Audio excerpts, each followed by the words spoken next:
வணக்கம். நம்ம நேத்து நடந்த குரூப் 2A பிலிமினரி எக்ஸாமினேஷன்ல ஒரு கான்ஃபிடன்டான क्वेश्चन, அதாவது தாலாட்டு பாடலில் தாய்மாமன் கட்டி வரும் வேட்டி வகை எதுன்னு ஒரு क्वेश्चन கேட்டாங்க.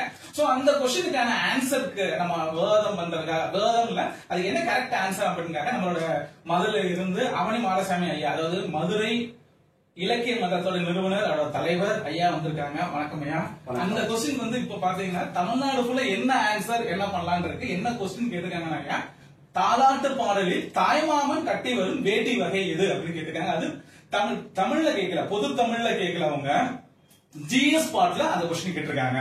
சோ பட்டு வேட்டி, சந்தன வேட்டி, துவை வேட்டி, மல்லு வேட்டி அப்படின்னு கேட்டிருக்காங்க. அது இன்னொரு ஆன்சர் கொடுத்திருக்காங்க. இவற்றில் எதுவும் அதையும் கொடுத்திருக்காங்க. சோ क्वेश्चन இதுதான். சோ அதுக்கான ஆன்சர்ஸ் நீங்க தான் டிஸ்கஸ் பண்ணணும். தாலாட்டு பாட்டில் தாய்மாமன் கட்டி வரும் வேட்டி வகை எது அப்படின்னா, இப்ப தாலாட்டுக்கு எந்த வேட்டியை பயன்படுத்துவாங்கன்னு சொன்னா, சில இடங்கள்ல தாய்மாமன்ட்ட வேட்டியை வாங்கி தொட்டிலா பயன்படுத்துவாங்க.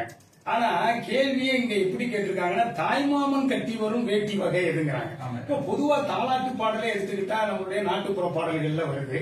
நாட்டுப்புற இலக்கியங்கள்ல வருகிற போது தாலாட்டுன்னு எடுத்துக்கிட்டா இப்ப தமிழ்நாடு அளவுக்கு சேர்த்து இந்த பகுதிக்கு எல்லாம் ஒரே மாதிரியான தாலாட்டானா கூட நம்ம முடிவு பண்ண முடியாது. இப்ப கொங்கு மண்டலமான கோயம்புத்தூர் பகுதியில ஒரு வகையான தாலாட்டுகள் இருக்கும், நம்ம பாண்டிய மண்டலத்துல ஒரு வகையான தாலாட்டு பாடல்கள் இருக்கும், அது மாதிரி தெற்க போயிட்டீங்கன்னா ஒரு மாதிரியாக இருக்கும். அப்ப வட்டார வழக்குல சேரக்கூடிய இலக்கியம் தான் நாட்டுப்புற இலக்கியம். அந்த வட்டார வழக்கு எப்படி இருக்குதோ, மக்கள் எப்படி பயன்படுத்துறாங்களோ அந்த வார்த்தைகள் அவங்களுடைய பழக்க வழக்கத்தை வச்சு எழுதப்படக்கூடிய நாட்டுப்புற பாட்டுல தான் இத மாதிரியான இதுகள்லாம் வரும்.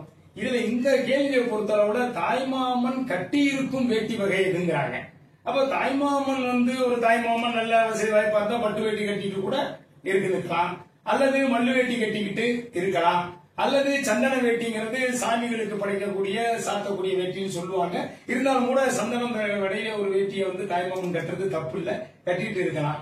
துவை வேட்டி அப்படிங்கறத தாய்மாமனுடைய சாயம் ஏற்றப்பட்ட வேட்டிங்கிறத அந்த வண்ணத்தில் இருக்கக்கூடிய வேட்டியை துவை வேட்டின்னு சொல்லுவாங்க. அந்த வேட்டியை கட்டிக்கிட்டு இருக்கலாம். இது அவரவருடைய விருப்பத்தை சார்ந்தது. அப்ப தாலாட்டு பாட்டின் போது தாய்மாமன் கட்டிய வேட்டி வகை எது அப்படிங்கிற இந்த கேள்வியே எனக்கு தவறாப்படுது. ஏன்னு கேட்டீங்கன்னா, யார் எழுதின தாலாட்டு பாட்டுல அல்லது இந்த தாலாட்டு பாட்டுல ஏன் தாய்மாமன் கட்டிய வேட்டியாக எதை சொல்லப்பட்டிருக்கிறது அப்படின்னு கேள்வி வந்தா நம்ம விடைய எளிதா சொல்ல முடியும். அதை நோக்கிதான் விடை இருக்கும். பொதுவா தாலாட்டு பாட்டின் போது தாய்மாமன் கட்டி இருக்கக்கூடிய வேட்டி வகை எது அப்படின்னு சொன்னா, எந்த தாலாட்டு பாட்டின் போது அப்படிங்கிற ஒரு கேள்வி வரும். இப்ப அப்படி பாக்குற போது மாமன் பெருமை அப்படிங்கிற ஒரு தாலாட்டு பாட்டு வானமாமலை எழுதியிருக்கிறாரு. அதுல சொல்றாரு, சின்ன கிணறு வெட்டி சிங்கார கல்பரவி துவை வேட்டி போட்டு வரும் துரைராஜா உங்கள் மாமா அப்படின்னு சொல்லி வருது. இப்ப இந்த துவை வேட்டின்னு சொல்லப்பட்டிருக்குது. அப்ப இதுக்கு விடை துவை வேட்டி அப்படின்னு எழுதிடணும்னு வச்சுக்கோங்க.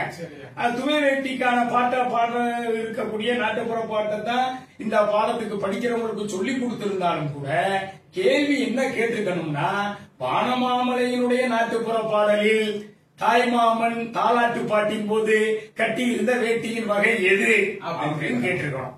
எனவே கேள்வியிலேயே தவறு இருக்கிறது.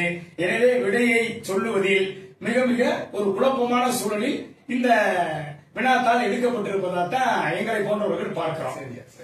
அப்ப இவற்றில் எதுவும் இல்லை கரெக்டான விஷயம். கொஸ்டின் தப்புனா இவற்றில் எதுவும் இல்லை அப்படின்னு சொன்னா சரியானதாக இல்லை. இப்ப இந்த காலத்துல இப்ப எனக்கும் தங்கச்சி இருக்கிறாங்க. இந்த காலத்துல இப்ப நாங்களாம் தாலாட்டு பாடும் போது என்ன பண்ணா பட்டு வேஷ்டி தான் கட்டிட்டு போறோம். இந்த காலம் இன்னொரு காலத்தையும் குறிப்பிட்டிருக்காங்க. இல்லைன்னா இப்படி ஒருத்தர் பாட்டு எழுதியிருக்காரு, அந்த பாடல என்ன கட்டிட்டு வந்திருக்கான்னு கொடுத்திருக்காங்க. அப்ப டிஎன்பிசி எடுத்த கொஸ்டின் தவறு. இவற்றில் எதுவும் இல்லைங்கிறதா கரெக்டான ஆன்சர். அதுதான் சரியான விடையாக இதுல இருக்க முடியும். ஏன்னா விடை சரியா இருக்கணும்னு சொன்னா கேள்வி சரியாக இருந்தால் விடையும் சரியா இருக்கும். கேள்வி தவறாக இருக்கிற போது இவற்றில் எதுவும் இல்லை என்று சொல்வது சரியான விடையாக. ரொம்ப நன்றி. ரொம்ப மகிழ்ச்சிங்க.